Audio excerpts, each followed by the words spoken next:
Assalamualaikum warahmatullahi wabarakatuh. Perkenalkan, kami dari kelompok 1 AIK kelas F. Hari ini akan membawakan materi dengan judul Gerakan Islamisasi Nusantara.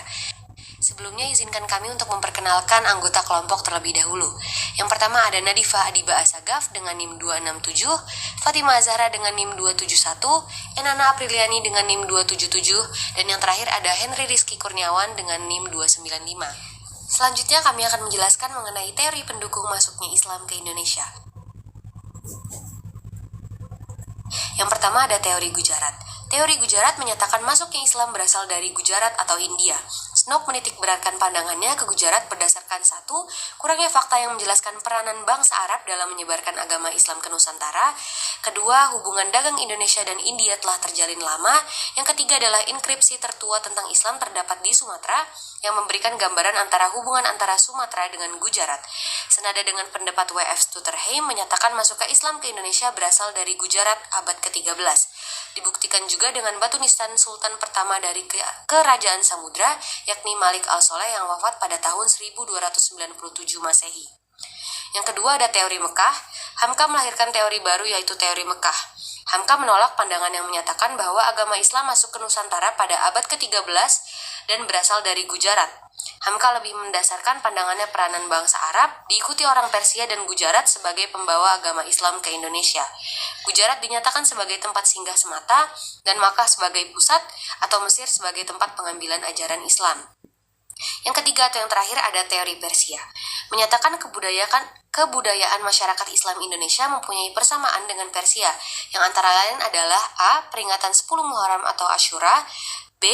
Adanya kesamaan ajaran antara Syekh Siti Jenar dengan ajaran Sufi Iran al-Halaj. C. Penggunaan istilah bahasa Iran dalam sistem mengeja huruf Arab. D. Nisan pada makam Malikus Saleh dan makam Malik Ibrahim di Gresik dipesan dari Gujarat. Teori Persia mempunyai kesamaan mutlak dengan teori Gujarat. Selanjutnya akan dijelaskan kepada teman-teman saya yaitu tahap-tahap perkembangan Islam di Nusantara. Selanjutnya juga terdapat tahap-tahap perkembangan Islam di Nusantara. Jadi pada tahap-tahap ini membahas bagaimana proses masuk dan berkembangnya agama Islam di Indonesia. Yang pertama melalui jalur perdagangan. Awal dari proses Islamisasi di Nusantara adalah melalui perdagangan. Hal ini sesuai dengan kesibukan lalu lintas perdagangan abad ke-7 sampai ke abad ke-16. Perdagangan antara negeri-negeri di bagian barat, tenggara dan timur benua Asia dan pedagang-pedagang muslim yang berasal dari Arab, Persia dan India pun turut serta mengambil bagiannya di Indonesia. Seperti yang kita ketahui, jiwa yang dimiliki umat Islam khususnya bangsa Arab sejak zaman sebelum Islam dan didukung semangat menyebarkan Islam merupakan jihad yang mendorong umat Islam terlibat dalam dunia perdagangan. Sambil berdagang, mereka memiliki kewajiban menyebarkan ajaran Islam yang dibawa oleh Nabi Muhammad SAW. Mereka mendatangi pusat-pusat perniagaan di daerah pesisir dan tinggal di tempat-tempat tersebut dalam waktu yang cukup lama untuk berdagang sambil memperkenalkan budaya, adat istiadat bahkan agama. Awalnya para pedagang hanya menyebarkan Islam pada masyarakat di sekitar pelabuhan saja. Tapi karena transaksi dagang masyarakat pedalaman dengan masyarakat pesisir berlangsung terus-menerus, maka lama-kelamaan dakwah Islamiyah pun dapat turut disampaikan hingga ke wilayah masyarakat. Tahapan selanjutnya yaitu melalui perkawinan. Semakin berkembangnya perdagangan, semakin banyak pula para pedagang Islam dari Persia, Arab, dan Gujarat yang datang ke Nusantara. Selain melakukan kegiatan perniagaan dengan warga pribumi, mereka juga melakukan perkawinan. Karena perdagangan internasional membutuhkan waktu yang lama sehingga banyak di antara mereka yang memilih untuk menetap di berbagai wilayah di Nusantara sehingga mereka kemudian menikah dengan anggota masyarakat setempat. Sebelum menikah, warga pribumi yang mereka nikahi wajib diislamkan dahulu karena itu merupakan hal yang wajib bagi warga pribumi jika ingin beristri oleh pedagang Islam. Setelah perkawinan, mereka akan memiliki keturunan dan lingkungan pun akan semakin meluas. Akhirnya dalam waktu yang lama, terbentuklah perkampungan, daerah-daerah, dan pada akhirnya terbentuklah kerajaan-kerajaan Islam. Tahapan selanjutnya yaitu melalui jalur dakwah. Proses Islamisasi di Nusantara juga dilakukan melalui dakwah Islamiyah. Keberadaan pusat-pusat perdagangan di pesisir Jawa seperti Gresik, Jepara, Cirebon, dan Banten kemudian mulai memunculkan kegiatan-kegiatan keagamaan oleh para wali di Jawa, hingga kemudian lahirnya kerajaan Islam Demak. Di samping sebagai pedagang, para pedagang muslim juga berperan sebagai mubalik. Sesuai dengan ajaran agama Islam, para mubalik dan guru agama Islam mempunyai tugas khusus untuk menyiarkan agama Islam. Keberadaan mereka secara khusus telah mempercepat proses berkembangnya wilayah pengaruh Islam. Para mubalik mendatangi masyarakat sebagai objek dakwah dengan menggunakan pendekatan sosial budaya. Pola ini memakai bentuk akulturasi, yaitu mengubahkan budaya setempat dengan disisipi ajaran Islam di dalamnya. Di Pulau Jawa, penyiaran agama Islam dilakukan oleh para wali yang dikenal dengan sebutan Wali Songo. Strategi dakwah yang mereka terapkan telah berhasil meluaskan wilayah pengaruh Islam hingga ke Banjarmasin, Itu, Ternate, Tidore, serta Lombok. Selain itu, proses islamisasi juga dilakukan melalui tasawuf.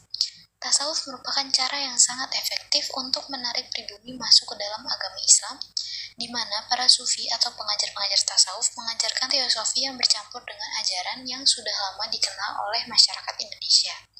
Jadi, bentuk Islam yang nantinya akan diajarkan kepada penduduk pribumi oleh para ahli tasawuf itu akan mempunyai kesamaan dengan alam pikiran mereka yang sebelumnya menganut agama Hindu, sehingga lebih mudah dimengerti dan diterima. Tahapan perkembangan Islam di Nusantara yang selanjutnya adalah dari bidang pendidikan. Bidang pendidikan juga turut memfasilitasi islamisasi Nusantara melalui pesantren ataupun pondok yang diselenggarakan oleh para guru agama, kiai, dan ulama. Selama menimba ilmu di sana, calon pendidik sekaligus penyiar agama itu mendapatkan pendidikan agama Islam yang mana pengetahuan tersebut akan didakwahkan ke kampung halaman masing-masing setelah keluar atau lulusnya mereka dari pesantren atau pondok. Nah, contoh pesantren terkenal akan alumninya yang mendakwahkan Islam adalah pesantren Ambal Genta yang didirikan oleh Raffi Ahmad di Surabaya dan Sunan Giri. Kemudian yang selanjutnya adalah kesenian. Jalur islamisasi yang selanjutnya datang dari kesenian, di mana merupakan suatu metode termudah, sebab melalui kesenianlah orang pribumi dapat menikmati hiburan. Peluang tersebut kemudian digunakan oleh Wali Songo untuk menjalankan misi mengajak masyarakat menganut agama Islam. Pertunjukan wayang merupakan salah satu metode penyebaran Islam yang paling terkenal. Cerita yang diusung sebagian besar masih dari Mahabharata dan Ramayana, namun disisipkan ajaran serta nama pahlawan Islam. Tokoh yang mahir mementaskan seni ini adalah Sunan Kalijogo. Ketika pagelaran, beliau itu tidak pernah meminta upah. Namun sebagai gantinya, penonton itu diminta untuk mengucapkan kalimat syahadat. Kemudian selain wayang, asimilasi keislaman bidang kesenian ini juga dilakukan melalui gamelan dan lagu oleh Sunan Bonang dan Sunan Derajat, kemudian cerita pendek oleh Sunan Kudus. Melalui beberapa pendekatan itulah akhirnya Islam di tanah Jawa mengalami perkembangan yang begitu pesat hingga kini menjadi agama mayoritas dari penduduk Indonesia. Kemudian yang terakhir ada tahapan politik. Kekuasaan pemimpin daerah memiliki peranan besar dalam proses islamisasi Nusantara, sebab dukungan perkembangan ajaran Islam dalam masyarakat tidak akan terhambat dan malah mendapatkan sokongan lebih ketika seorang pimpinan tersebut sebelumnya telah memeluk Islam. Kemudian secara tidak langsung biasanya rakyat akan turut menganut agama Islam setelah mengetahui rajanya melakukan demikian. Oleh sebab itu, setelah Islam mulai menyebar dalam masyarakat, kepentingan politik dilaksanakan melalui perluasan wilayah kerajaan yang diikuti dengan dakwah Islam. Jadi sembari meluaskan wilayah, juga mengusung misi untuk menyebarkan agama Islam. Contohnya adalah Sultan Demak mengirimkan pasukannya di bawah Fathahillah untuk menduduki wilayah Jawa Barat sekaligus menyiarkan agama Islam.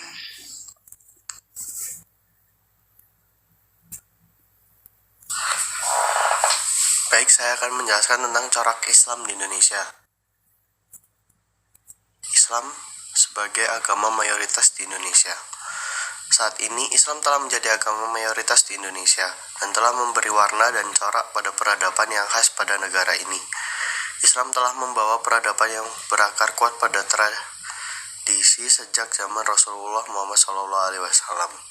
Saat bersentuhan dengan tradisi dan kondisi lokal, peradaban Islam tetap mempertahankan esensinya, walaupun secara instrumental Islam menampakkan bentuk-bentuk yang kondisional.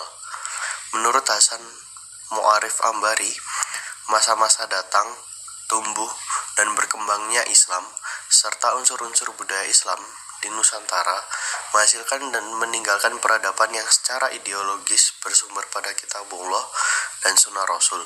Sementara itu, secara fisikal, memperlihatkan anasir yang berkesinambungan dengan unsur kebudayaan pra-Islam. Hal tersebutlah yang membuat kebudayaan Islam di Indonesia memiliki karakteristik tersendiri yang berbeda dengan kebudayaan Islam di negara lain.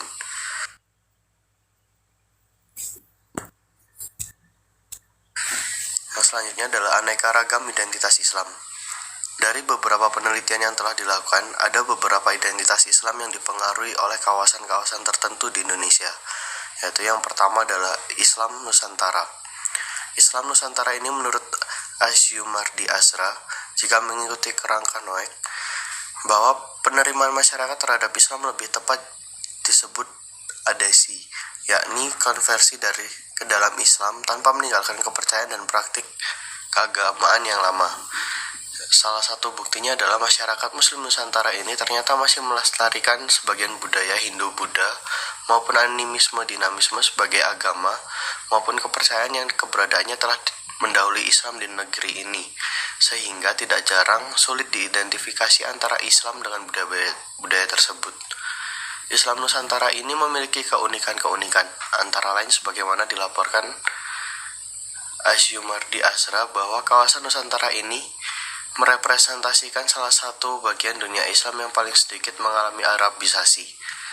Orang-orang Islam Nusantara lebih familiar menggunakan istilah-istilah maupun pakaian lokal daripada istilah atau pakaian Arab maupun Al-Quran. Mereka lebih akrab dengan menggunakan panggilan kiai, ajengan, tuan guru, dan buya daripada panggilan syekh maupun ulama. Mereka lebih mengutamakan pakaian sholat berupa sarung dan songkok daripada jubah dan surban. Dan mereka lebih cenderung menyebut langgar sebagai tempat sholat yang kecil daripada menyebut musola. Langgar sebagai istilah orang Jawa, sedang musola sebagai istilah orang Arab. Yang kedua adalah Islam Jawa atau Islam Kejawen.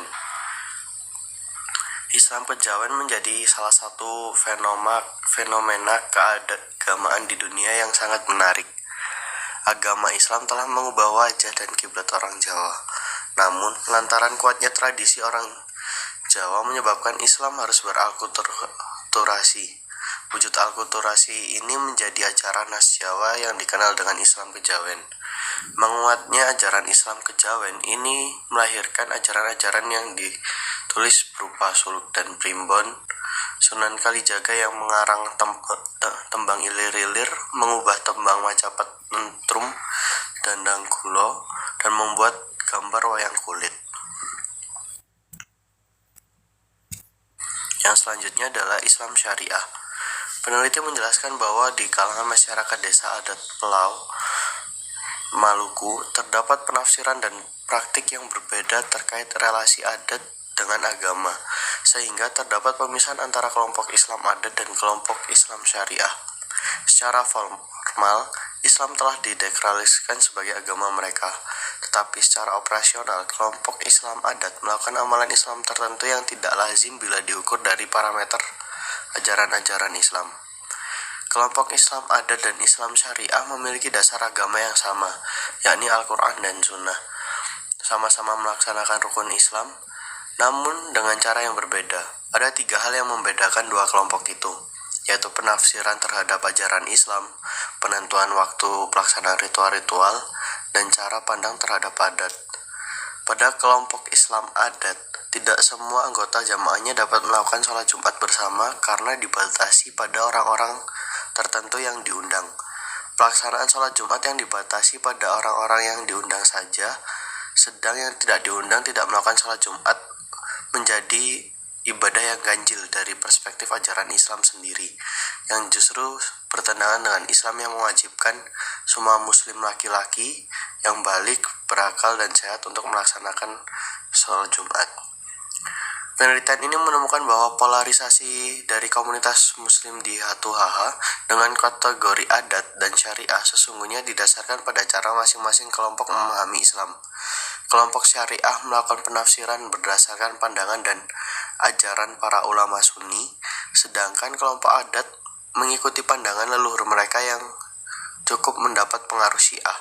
Dua macam pengaruh ini yang membentuk suatu peribadatan yang sangat berbeda dengan sistem peribadatan masyarakat muslim pada umumnya, yang para pengikutnya mengikuti aliran Ahlus Sunnah wal Jamaah.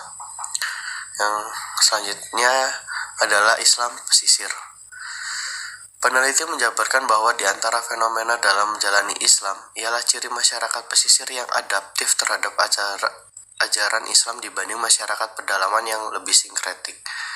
Budaya adaptif ini tercermin dalam performance tradisi lokal yang dipandu dan dipedomani oleh Islam dengan mengambil ajaran Islam sebagai kerangka seleksi terhadap budaya lokal, bukan mengambil yang relevan sebagai budaya pedalaman, sebagaimana budaya pedalaman. Bagi masyarakat pesisir, Islam dijadikan referensi tindakan sehingga seluruh tindakannya merupakan ekspresi ajaran Islam yang telah adaptif dengan budaya lokal.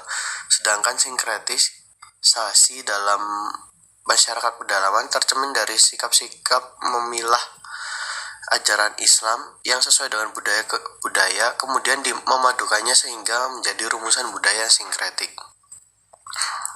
Sebagai wilayah Islam awal, posisi Palang menjadi sangat penting. Corak Islam di Palang adalah corak Islam yang khas dan unik.